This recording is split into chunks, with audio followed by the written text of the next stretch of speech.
First of all, I think it's one of the more challenging and important responsibilities we have in the league office. We use a company in Denver, a sports media company called Bortz Media. It's a company that specializes in computerized scheduling, and we've worked with them for the past 7 or 8 years. It's about a 6-week process, and that company, by the way, does the NBA, the NHL, and several high major conferences other than the Missouri Valley. We first ask our arenas. We have 2 civic arenas, and that's the Ford Center and Carver Arena in Peoria. We ask those arenas and our other 8 arenas for unavailable dates, so we know when we can't schedule games.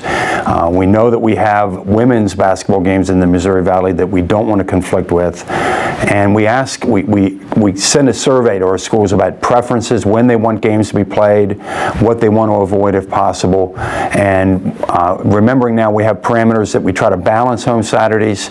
We try not to have any team open with 2 in a row on the road or 2 in a row at home, 2 of their first 4 home games and 2 of their final 4 games at home.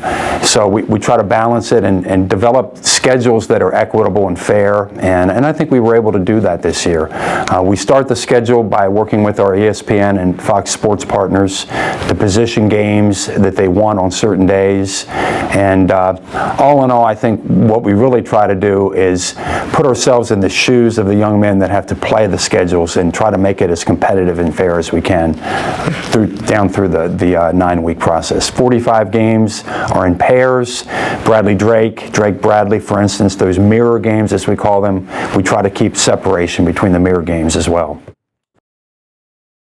Well, it's obviously going to be a year of change for us with Creighton moving on to the Big East and us taking Loyola Chicago from the Horizon League. What can we do for an encore is the question. What will we do to follow up on the success, capitalize on the great year that Wichita State had last year, going to the Final Four in Atlanta? I think they're going to obviously be a clear favorite to win the regular season and tournament, which they haven't done in 25 years, and that's amazing when you look at the quality of the program there.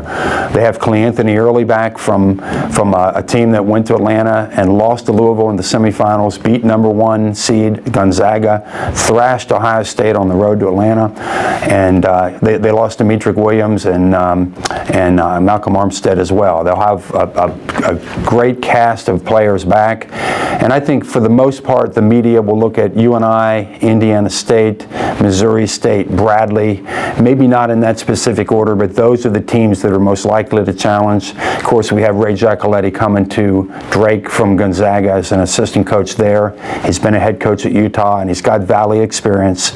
Ray is a Peoria native, coached at Illinois State, so we should have a real balanced top tier teams in the league, and we should see some really exciting basketball.